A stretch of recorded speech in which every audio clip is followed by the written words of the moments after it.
खूबसूरत देवरानी के जाल में फंसा मासूम जेठानी का पति। लो ये छोले बन गए, इन्हें जल्दी से डिब्बे में डालकर मैं बाबा को उनकी चाय दे देती हूँ। ये लीजिए बाबा आपकी चाय। अरे बहू, मेरी सुबह खाली पेट की दवाई देखी है क्या तूने? मुझे मिल नहीं रही है। हाँ माँ जी, वो है ना, मैं लेकर आती हूँ। उर्मिला ने अपनी माँ को दवाई दी कि तभी, भाभी मेरा प्रोटीन शेक कहाँ है? लाई। जय बोले बाबा की। ये लीजिए देवर जी। भाभी मेरा ना जिप बंद नहीं हो रही है, इसको करके मेरे बाल बना दो। अच्छा ठीक है, जल्दी से पीछे मुड़ो। ये हो गया। उर्मिला जल्दी से मेरी वॉच देख कर दो। आए जी आई। ये लीजिए, कुछ और तो नहीं चाहिए ना आपको? नहीं जी ठीक है। अच्छा शाम को जल्दी घर पर आ जाना। हाँ। उर्मिला ऐसे बोलकर नीचे आई, जिसके बाद उसने मंदिर में भगवान जी को भोग लगाकर मंदिर का दिया जलाया और वो प्रार्थना करने लगी। उर्मिला ऐसी ही थी, वो सीधी सादी सी गांव की लड़की थी जिसकी शादी शहर के एक बड़े से घर में हो गई थी। लेकिन अपनी अमीरी का भी उसको कोई मोह नहीं था। वो घर के सभी काम खुद के ऊपर रखती और खुद ही किया करती थी। उर्मिला के घर वाले उससे काफी ज्यादा खुश रहते थे और सब कुछ ठीक ही चल रहा था।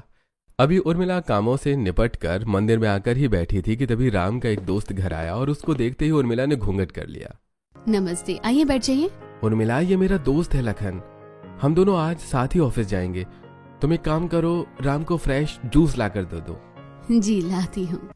उर्मिला ने राम की बात को माना और वो उसके दोस्त के लिए जूस बनाने को चली गई। क्या बात है राम, भाभी जी तो तेरी पूजा करती हैं। देखा कैसे एक कहने में चली गई। मेरी पत्नी होती तो आंखों से ही मार देती। हाँ ऐसी है तेरी भाभी, बड़ी भोली है। हाँ भोली भी है और शर्मीली भी। नहीं तो तू ऐसा नहीं है, ना ही कभी था, बल्कि तू तो एक नंबर का। यार चुप हो जा, वो जवानी के दिन थे, बस ऐसे ही थे। और मैं तो बड़ा लकी हूँ जो मुझे उर्मिला मिली, जो इतनी अच्छी है। ये लीजिए राम जी, आप भी ले लेना। मैंने अभी ही संतरों का जूस निकाला है, बहुत अच्छा है। शुक्रिया उर्मिला। भाई चलिए, ऑफिस में सभी इंतजार कर रहे हैं। हाँ ठीक है, आजा लखन। राम अपने दोस्त और भाई के साथ चला गया और उर्मिला घर के कामों में लग गई। उर्मिला एक बहुत ही अच्छी बहू थी, सभी उसके घर में उससे काफी ज्यादा खुश थे। ऐसे ही सिलसिला जारी था और अब उर्मिला के देवर सिद्धार्थ की शादी होने वाली थी। घर में उसी सब की तैयारी चल रही थी और आज बारात का दिन था, जहां सभी बारात में जाने को तैयार हो रहे थे। तभी वहां उर्मिला कामों में फंसी हुई थी। भाभी क्या कर रही हो? कुछ नहीं, वो रश्मि की घर जो सामान जाना है बस वही रखवा रही हूँ। भाभी मेरा ना आईलाइनर नहीं लग रहा है, देखो ना 50 बार ट्राई कर चुकी हो, आप लगा दो ना। लाओ दिखाओ। वैसे आता तो मुझे भी नहीं है, लेकिन हाँ बस लगा दूंगी। आँख को जरा अभी हिलाना नहीं। हाँ बहू तू यहाँ है? हाँ माँ, बस मैं सामान के पास जा ही रही हूँ। सामान चला गया, रहने दे, अब तू आकर मुझे तैयार कर दे, तू अच्छा तैयार करती है। शारदा की बात को सुनकर वो उसे तैयार करने को चली गई और जब बारात के निकलने में बस 15 मिनट थे, उस वक्त उर्मिला को तैयार होने जाने का मौका मिला। बस जल्दी से मैं तैयार हो जाऊँ। उर्मिला कहाँ हो, क्या कर रही हो? अरे हम सब तुम्हारी वजह से रुके हुए हैं, जल्दी से आ जाओ। हाँ जी आ गई, चलिए हो गई मैं तैयार। उर्मिला बेचारी उल्टी सीधी ही तैयार होकर गई, जिसके बाद कुछ ही देर में वो फंक्शन की जगह पहुंच गई और सिद्धार्थ की खूब अच्छे से एक शहरी पढ़ी लिखी बोल्ड लड़की रश्मि से शादी हो गई और रश्मि बहू बनकर शारदा के घर में आ गई। अभी रश्मि का गृह प्रवेश हो रहा था, जिसको भी उर्मिला ही करवा रही थी। भगवान जी आप दोनों को खूब खुशियां दे। अच्छा रश्मि, तुम अब एक काम करो, तुम अब इस कलश को अपने पाँव से गिराते हुए घर के अंदर आ जाओ और इस घर को रोशन कर दो। जी भाभी। ओ भाभी आ गई, जरा चिल्लाओ तो सही। मेघा ने पूरे घर में शोर कर दिया, जिसके बाद मेघा अपने घर में आ गई और उर्मिला ने उसे उसका कमरा दिखा दिया। रश्मि तो अपने कमरे में आराम कर रही है, अब आप लोग भी जाकर आराम कर लो। माँ जी सुबह को कितनी रस्में हैं, कितने काम हैं, और आज का दिन भी थकान भरा था, तो आप जाकर अब आराम कर लो। और तू भी तो थकी हुई है, अब तू भी कुछ नहीं करना, जा तू भी आराम कर। अरे हाँ बाबा, मैं बस जो खाना बचकर आया है उसे समेट दूं और रसोई को साफ कर दूं, उसके बाद ही सो जाऊंगी। थकी हारी उर्मिला ने अभी भी हार नहीं मानी और वो रसोई को साफ करने के लिए चली गई। जहां सभी आराम कर रहे थे वो काम में ही लगी हुई थी। उर्मिला कामों से निपटकर 2 बजे सोने को गई। थक गई रे, एक एक हड्डी दर्द कर रही है। अभी तक तो रश्मि भी सो गई होगी, मैं भी सो जाती हूँ। एक तरफ उर्मिला सोने को लेटी तो वहीं दूसरी तरफ। उठो उठो सिद्धार्थ, उठ भी जाओ ना। क्या बात है, क्यों जाग रही हो? मुझे नींद नहीं आ रही है, भूख लगी है। भूख लगी है तो जाकर कुछ खा लो, दुनिया भर का खाना बचकर आया है शादी का। कैसे बती हो तुम, मैं खुद ही जाकर खा लूं? मुझे पता नहीं कि तुम्हारा किचन कहाँ है या फ्रिज कहाँ है। देखो मुझे बहुत नींद आ रही है, यहाँ से उतर कर सीधा जाना, बस वहीं किचन है, अब मेरा दिमाग नहीं खाओ। ठीक है, नहीं खा रही हूँ तुम्हारा दिमाग। वैसे भी तुम्हारे दिमाग में कोई स्वाद भी नहीं होगा। बाप रे, ऐसी नींद तो नहीं आएगी। चल रश्मि, ढूंढ, कुछ तो अच्छा मिलेगा ही। रश्मि ऐसे ही तलाश में नीचे आ गई, जहां उसे रसोई में फ्रिज में दही भल्ले मिले। वो उन्हें फ्रिज से निकाल कर तैयार करने लगी। उसके रसोई में जाने से आहट हो रही थी, जिन्हें सुनकर वहां उर्मिला आ गई। कौन है? रश्मि, तुम यहाँ क्या कर रही हो? ओ भाभी, आप हैं? ओ भाभी, आप हैं? मैं तो डर ही गई थी। डरा तो तुमने मुझे दिया था, अब बताओ कि तुम यहाँ क्या कर रही हो? वो मुझे भूख लग रही थी भाभी, तो मैं यहाँ खाना खाने के लिए आ गई थी। माफ कर दीजिए, मैं थोड़ा डर गई थी आपको देख के। क्या खाना खाने? अब मेरा ना खाना हो गया है, मैं जा रही हूँ। रश्मि हाथ में बाउल लेकर ही वहां से चली गई, तो वहीं दूसरी तरफ उर्मिला अभी भी सदमे में थी। भूख लगी थी तो कमरे से ही खाना खाने यहाँ आ गई। ऐसी बहुएं भी होती हैं। शादी के दिन लगभग हर लड़की को भूख लगती होगी। किचन में कोई भी ज्यादा भरपेट नहीं खाता है, लेकिन यहाँ तो दुल्हन ही बड़ी निडर है। रश्मि की बोल्डनेस यहीं से उर्मिला को नजर आ गई थी। ऐसे ही अगली सुबह सभी जाग गए थे। सुबह के 10 बजने वाले थे, लेकिन रश्मि अभी भी सो रही थी। ये रश्मि क्यों अभी तक उठकर नहीं आई है? माँ जी, मैं उसके कमरे में जाकर उसे जगा कर आती हूँ। हाँ बहू, बेकार। अगर कोई घर आएगा तो देखेगा कि अभी तक इनकी नई बहू जागी नहीं है, तो हमें ही नाम धरेगा। तो उसे उठा दे जाकर। रश्मि, रश्मि, कहाँ हो? अरे सुबह हो गई है, हाँ 10 बज गए। हाँ भाभी बोलो। तैयार नहीं हुए अभी तक? आज तुम्हारे ससुराल में पहला दिन है, और पहले दिन तो हर लड़की ही जल्दी उठती है। मुझे देर हो गई है क्या? वो क्या है ना भाभी, मुझे बहुत नींद आ गई थी। कोई नहीं, अब मैं उठ गई हूँ। चलिए नीचे चलते हैं। 1 मिनट, तुम इस तरह से नीचे जाओगी? तैयार हो जाओ। अपने ही घर में कैसे तैयार होना? सभी लोग तो नॉर्मल में ही हैं। एक बार नीचे जाकर अपना मुंह तो दिखा दूं कि मैं उठ गई हूँ। रश्मि ऐसे बोलकर बिना कपड़े बदले नाइट सूट में नीचे सभी के सामने आ गई, जो कि सभी को देखकर काफी अजीब सा भी लगा। हेलो, मेरा मतलब है नमस्ते। नमस्ते बहू, ये क्या हुलिया बनाया हुआ है तूने? मेरा मतलब है कि तू तो नई बहू है, और नई बहू ऐसे नहीं तैयार होकर, जरा अच्छे से तैयार रहती है अपने ससुराल में। हाँ बस माँ जी, मुझे जेठानी जी यही बोल रही थी, लेकिन बस मैं क्या ही करूँ। अब तो बस यही मेरा घर है, और मैं इसको अपना घर मान भी चुकी हूँ। तो घर में तो ऐसे रह सकते हैं ना, जैसे दिल कहे। हाँ बहू, वो तो है, लेकिन अभी तेरी तो रस्में होंगी ना, तो तू जाकर तैयार हो जा। मेघा तुझे तैयार होने में मदद कर देगी। मेघा, अपनी भाभी को लेकर जा। जी माँ। मेघा रश्मि को लेकर गई, जिसके बाद रश्मि ने रेडी होना शुरू किया। वहीं दूसरी तरफ तूने देखा अपनी देवरानी को उर्मिला? जब तेरी शादी हुई थी ना, तू घूंघट में भी नीचे आने से घबरा रही थी, और अब देख तेरी देवरानी तो ऐसे ही आ गई, और वो भी बेधड़क। सही कहा माँ, मुझे तो बस रश्मि की हरकतों पर हैरानी ही होती है। मैं कर भी कह सकती हूँ। हाँ, तू बहुत ही शर्मीली है, और तेरी देवरानी उतनी ही बोल्ड। चलो अच्छा है, मेरे घर में दोनों तरह की बहुएं आ गई। माँ जी ने भी क्या कहा? बोल्ड। ये तो हमेशा मुझसे राम जी भी बोलते थे जब हमारी शादी हुई थी कि उर्मिला थोड़ी बोल्ड बनो, बोल्ड बनो। और मेरी देवरानी, मुझे तो रश्मि से थोड़ा सा बुरा महसूस हो रहा है। अरे नहीं, ये मैं क्या सोच रही हूँ, वो मेरी देवरानी है, मुझे ऐसे कभी नहीं सोचना चाहिए। हेलो, मेरा मतलब नमस्ते। अब कैसी लग रही हूँ? बहुत प्यारी।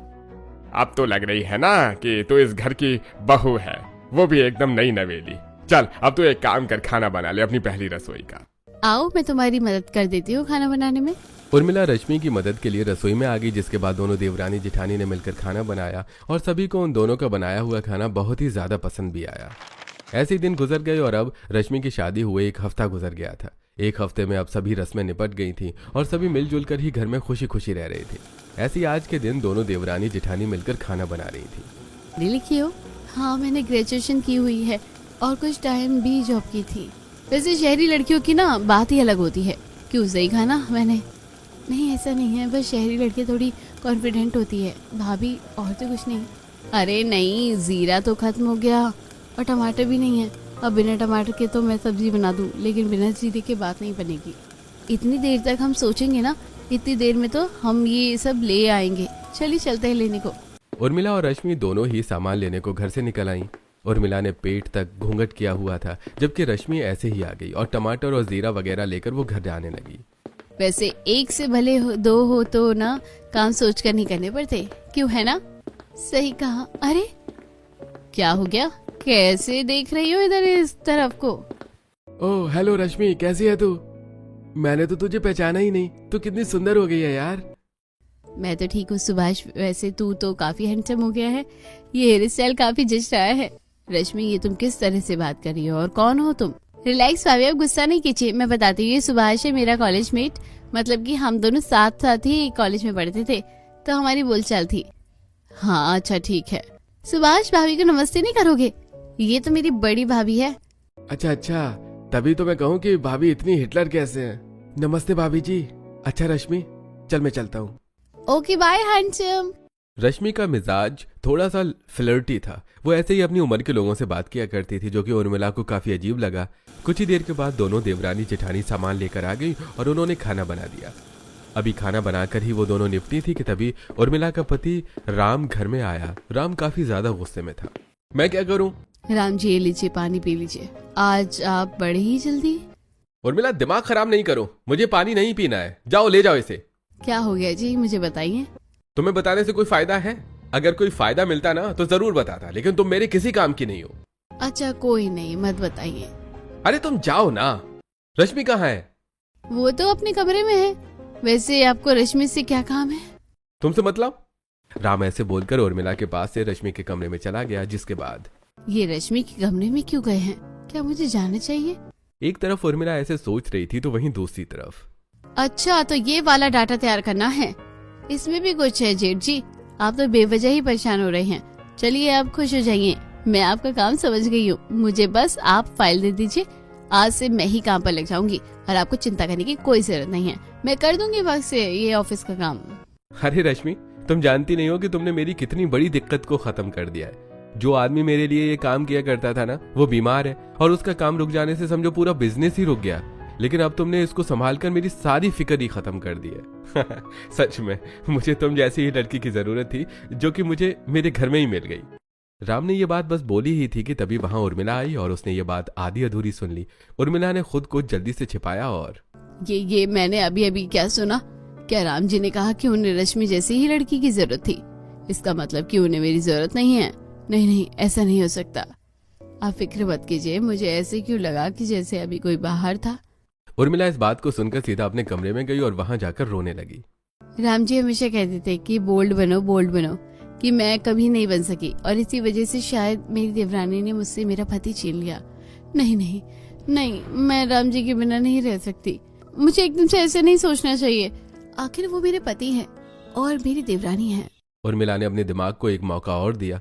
वहीं राम ने रश्मि को काम समझाया और वो उसके कमरे से आ गया। राम के ऑफिस में काम ज्यादा था और करने वालों की कमी हो रही थी, जिसकी वजह से राम ने रश्मि को काम दिया क्योंकि वो पढ़ी लिखी थी। लेकिन उर्मिला ने कुछ और ही समझ लिया था। लेकिन अब देखना यह था कि ये कहानी आगे को जाकर क्या मोड़ लेती है। ऐसे ही एक दिन और गुजर गया और आज के दिन उर्मिला और रश्मि दोनों साथ साथ रसोई में नाश्ता बना रही थी कि तभी रश्मि के फोन पर एक मैसेज आया। ये तो राम जी का नाम लिखा हुआ था, लेकिन ये रश्मि को क्या कर रहे हैं? क्या था ये? रश्मि ये क्या हुआ था अभी तुम्हारे फोन में? ओ भाभी, वो मैसेज आना बोलते हैं ना, उसको मेरे फोन पर किसी का मैसेज आया था। क्या मैसेज था? वो किसी ने बुलाया है आज दोपहर को बाहर, लाइक अ डेट, लेकिन ये एक फॉर्मल डेट है। डेट पर जाना उसे ही बोलते हैं ना जब दो लोग साथ साथ घूमने जाते हैं और खाते पीते हैं। हाँ वही होता है, डेट पर जाना भी बड़ा रोमांटिक है। रश्मि की बात को सुनकर उर्मिला के पांव तले जमीन खिसक गई और वो वहीं खड़े खड़े हैरान रह गई। क्या हो भाभी, आपका भी एक रोमांटिक सी डेट पर जाने का दिल कर रहा है क्या? नहीं, रहने दीजिए, आप शर्मीली इतनी है कि बताएंगी नहीं। ये सब क्या हो रहा है? भगवान, ये मेरे पति आज डेट पर जाएंगे, लेकिन कहाँ? उर्मिला बेचारी ऐसे ही तंग हो गई। उसे कुछ बातें समझ आई थी और कुछ नहीं। कुछ ही देर के बाद रश्मि, राम और सिद्धार्थ के साथ एक फॉर्मल डेट, जो कि डेट से ज्यादा एक बिजनेस की मीटिंग थी, वहां चली गई और उर्मिला घर में परेशान रहने लगी। बहू एक गिलास पानी पिला दे। बहू भाभी आप ठीक तो है? आप सुन रही हो ना माँ क्या बोल रही है?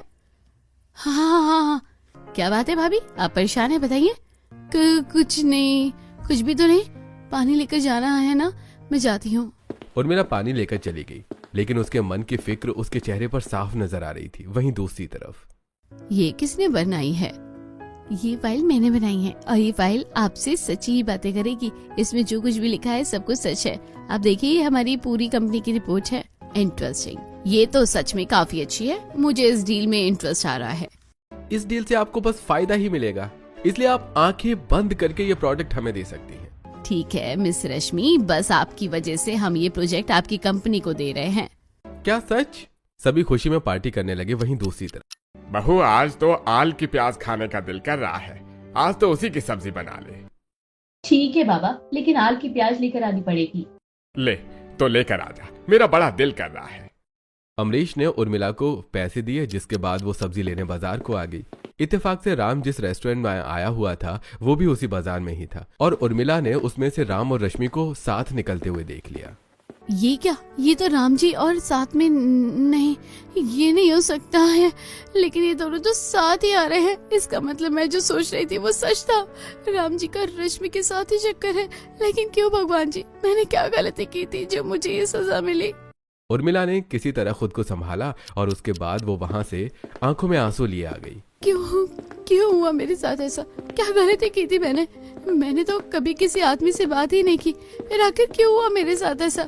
मैं चाहती हूँ वहाँ रुककर राम जी और रश्मि को देख सकती थी, लेकिन मैं उन दोनों को एक साथ नहीं देख सकती हूँ। राम जी मेरे पति हैं और वो बस मेरे हैं। उर्मिला परेशान सी घर को आ गई। वहीं दूसरी तरफ शुक्रिया रश्मि, मैं तुम्हें कैसे बताऊं कि आज तुम कितना मेरे काम आई हो। तुम्हारा बहुत बहुत शुक्रिया। अच्छा सिद्धार्थ, तो रश्मि को घर पर छोड़ दे, मैं ऑफिस ही जा रहा हूँ, और फिर तू भी ऑफिस ही आ जाना। हाँ ठीक है भाई, चलो रश्मि, मैं तुम्हें घर छोड़ देता हूँ। अच्छा ठीक है, अब ये बताइए क्या मुझे कोई और फाइल भी बनानी है या अभी नहीं? हाँ फाइल तो बनेगी, लेकिन अभी नहीं, बाद में, शाम के वक्त। अभी तुम घर जाओ और जो तुम्हारा दिल करे वो कर लेना। अरे थोड़ी सी अपनी भाभी का भी काम में मदद करवा देना। जब से तुमने भी ये काम शुरू किया है, बेचारी उर्मिला बड़ी थकी थकी सी रहती है घर में। चल सिद्धार्थ, तू छोड़ कर आ जा। अरे नहीं भाई, मैं अपना फोन तो अपने डिपार्टमेंट में ही छोड़ आया हूँ। भाई आप ही रश्मि को छोड़ दो ना। अरे तो भी इतना बड़ा हो गया है, लेकिन भूलने की आदत नहीं गई। अच्छा चल ठीक है, मैं छोड़ता हूँ, आओ रश्मि। एक तरफ रश्मि राम के साथ गाड़ी में बैठी घर आने के लिए, तो वहीं दूसरी तरफ मेघा उर्मिला के साथ कमरे में बैठी हुई थी। भाभी क्या बात है, आप ऐसे क्यों रो रही हैं? देखिए आप मेरी फेवरेट भाभी हैं, अब आप बताइए। अच्छी नहीं हूँ मैं, बिल्कुल भी अच्छी नहीं हूँ। जिसके दिल में जगह बनानी थी, जिसकी मनपसंद बनना था, वो नहीं कर पाई मैं। जानती हूँ मेघा, रश्मि और राम जी का चक्कर चल रहा है, और आज वो वहाँ भी गए थे। क्या? और कहाँ गए थे वो? भाभी आपको कोई गलतफहमी हुई होगी, ऐसा कुछ भी नहीं है। नहीं, कोई गलतफहमी नहीं हुई है मुझे। वो खजूर को अंग्रेजी में क्या बोलते हैं? डेट। हाँ वही, आज तो वो दोनों डेट पर ही गए थे। पहले मुझे भी यही लग रहा था कि ऐसा कुछ नहीं है, लेकिन रश्मि में सारी खूबियां हैं जो कि राम जी को पसंद है। वो बोल्ड है, पढ़ी लिखी है, आज के जमाने की लड़की है। नहीं भाभी, ऐसी बातें नहीं बोलते।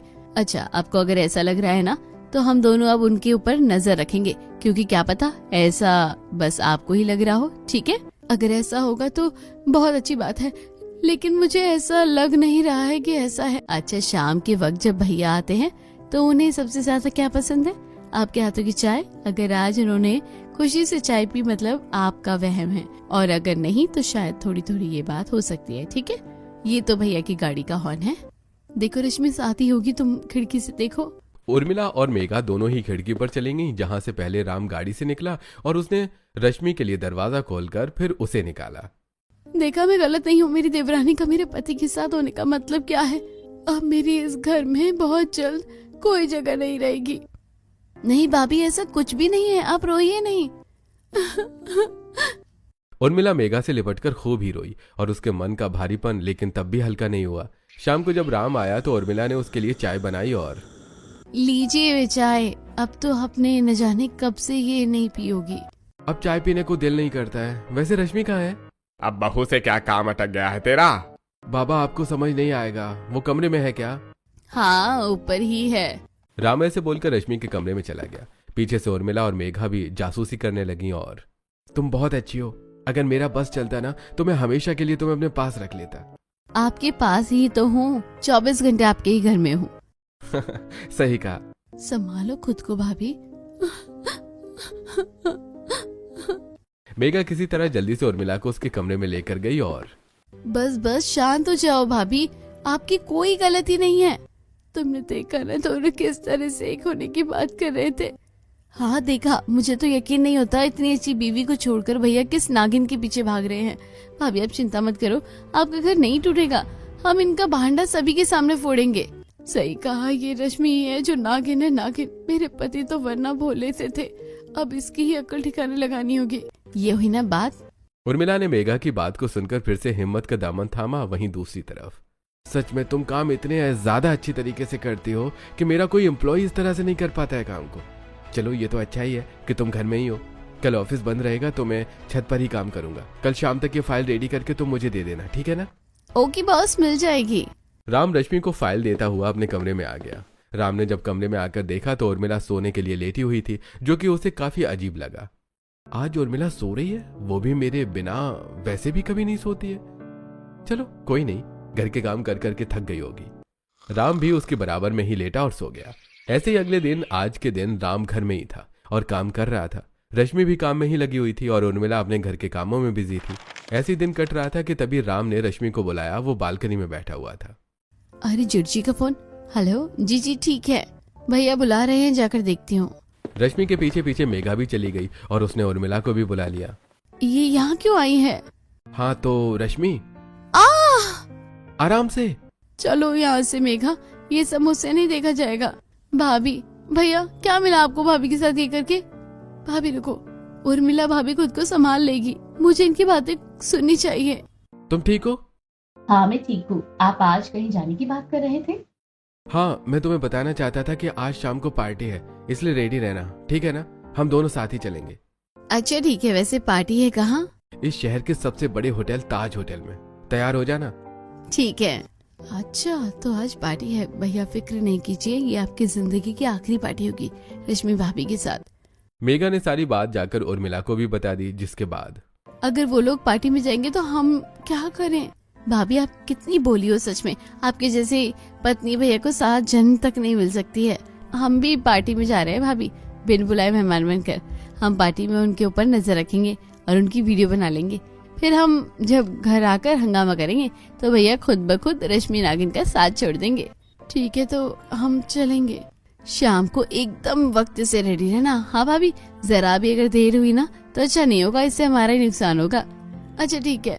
दोनों नंद भाभी ने शाम को पार्टी में जाने का मन बना लिया था। बस फिर क्या था, शाम होती रश्मि राम के साथ पार्टी में जाने को निकल गई और सिद्धार्थ ऑफिस से ही पार्टी में शामिल होने वाला था। वहीं दूसरी तरफ, चलो भाभी, ऑटो ऑटो, हमें ताज होटल पर छोड़ना होगा।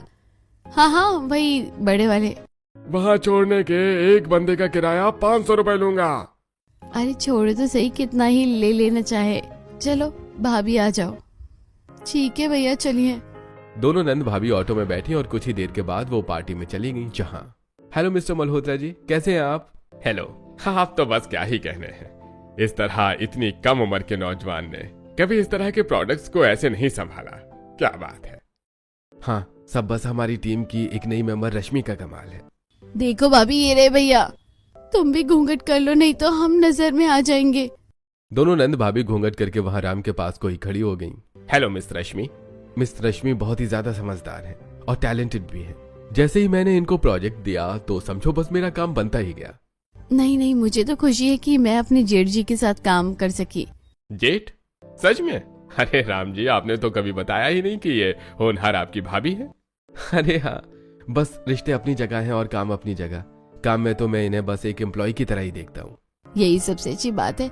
मैं भी आपको अपने बॉस की तरह ही देखती थी, जिसकी वजह से मैंने काम को लगने से किया। अगर ये सोच लेती कि आप मेरे जेठ है तो शायद मैं इतनी फिक्र से ये सब नहीं कर पाती। राम और रश्मि की बातें आज अलग ही उर्मिला और मेघा को सुनाई दे रही थी, जिसकी वजह से वो दोनों ही कंफ्यूज हो गईं। ये क्या हो रहा है यहाँ? अब यहाँ आकर तो कुछ ऐसा नहीं लग रहा जो कुछ हम सोच कर आए थे। हेलो हेलो रश्मि, मैं तुम्हें ही याद कर रही थी। हेलो मिसेस कमला जी, कैसी हैं आप? आई एम गुड, तुम बताओ कि तुम कैसी हो? आई नो तुम्हारी जेठ जी इस प्रॉफिट का क्रेडिट तुम्हें ही देंगे। नहीं, जितनी मेहनत मैंने की है उससे कहीं ज्यादा मेरे जेठ और मेरे पति ने की है। मैंने तो बस सहारा लगाया है। इनकी अच्छाई है जो इन्होंने मुझे इतना मान लिया। ऐसा नहीं है। अच्छा आप लोग खाना तो खाइए, इट्स अ पार्टी। राम भैया पता नहीं सिद्धार्थ कहाँ रह गए हैं। अरे चिंता नहीं करो, वो आता ही होगा। राम ने ऐसे बोलकर रश्मि को समझा दिया, जिसके बाद वो अकेले जाकर खाना खाने लगा। दूसरी तरफ रश्मि भी खाना खा रही थी और मेघा और उर्मिला दोनों की ही कुछ समझ में नहीं आ रहा था। भाभी मुझे तो लगता है कि आपको ऐसे घबराने की जरूरत नहीं है। ये पार्टी कोई रोमांटिक पार्टी नहीं बल्कि एक बिजनेस पार्टी है और शायद रश्मि भाभी भैया के काम आई होंगी, इसलिए उन्होंने उन्हें इनवाइट किया। क्या हुआ भाभी, आप कोई बोल क्यों नहीं रही? उर्मिला भाभी और मेघा तू भी, आप लोग यहाँ? हाँ देवर जी, वो भाई आप भी यहाँ हो? कुछ नहीं, हम जा रहे हैं। सिद्धार्थ मेघा और उर्मिला को देखकर हैरान हो गया, जिसके बाद उसने राम को भी ये बताया। लेकिन तब तक उर्मिला और मेघा वहां से जा चुकी थी। उर्मिला यहाँ थी, लेकिन किस लिए? वैसे तो हमारी ऑफिस की पार्टी थी, लेकिन भाभी और मेघा यहाँ क्यों थी? चलो घर चलकर देखता हूँ कि बात क्या है। राम ने पूरी पार्टी को खत्म किया, जिसके बाद तीनों भाई और भाभी घर आने को निकल गए। वहीं दूसरी तरफ तो सिद्धार्थ भाई ने भाई को बता दिया होगा। हम राम भाई को क्या जवाब देंगे भाभी? पता नहीं। हम घर आ गए माँ। मेरा लाल आ गया। माँ वो छोड़ो, ये बताओ कि उर्मिला और मेघा कहाँ हैं? मैं यहाँ हूँ। उर्मिला क्या हरकत थी ये? तुम बिना बताए पार्टी में आ गई थी। वैसे मुझे तुम्हें घूंघट में वहां देखकर लगा तो था कि ये तुम हो, लेकिन फिर मुझे लगा कि तुम वो घूंघट वाली क्यों होगी? बताओ उर्मिला। भाभी से नहीं पूछो भैया, मैं बताती हूँ हम वहाँ क्यों गए थे। मेघा ने उसे पूरी बात बताई, जिसके बाद सभी हैरान रह गए। और बहू अपने ही पति और देवरानी के बारे में कोई ऐसे सोचता है? हाँ माँ, मुझे लगा ऐसा क्योंकि वो हालात ही वो नहीं थे। मैं कुछ भी समझ नहीं पा रही थी। उस वक्त मेरी रातें रोते हुए गुजरती थी। राम जी, अगर आपने रश्मि के साथ काम किया तो मुझे बताना चाहिए था ना। मैं आप दोनों को साथ देखकर पता भी है कितना घबरा गई थी। मैं आपका दर्द समझ सकती हूँ भाभी। नहीं, तुम नहीं समझ सकती हो। अगर तुम्हें चिंता होती तो तुम मुझे खुद बताती। यहाँ मेरी जान निकलने को थी और तुम कह रही हो कि तुम मेरा दर्द समझ रही थी। मुझे माफ कर दो उर्मिला, गलती मेरी ही है। लेकिन मैं तुम्हें अब साफ साफ बता देना चाहता हूँ कि जैसा तुम सोच रही हो वैसा कुछ नहीं है। मेरे और रश्मि के बीच कुछ नहीं है, बस एक बिजनेस से रिलेटेड काम था जो भी पूरा हो गया। और अब मैं बस तुम्हारे साथ वक्त गुजारना चाहता हूँ। अगर कहो तो कल कहीं बाहर खाना खाने को चलें। मैं बस तुमसे प्यार करता हूँ। I love you. चाहिए सभी के सामने कैसी बातें कर रहे हैं? मुझे शर्म आ रही है। अरे बताओ तो सही। अरे जाइए ना। उर्मिला ऐसे बोलकर अपने कमरे में भाग गई। सभी ये देखकर हंसने लगे और फिर सब नॉर्मल हो गया। अब उर्मिला की जिंदगी में सब कुछ खुशहाल हो गया था और सब ठीक हो गया था।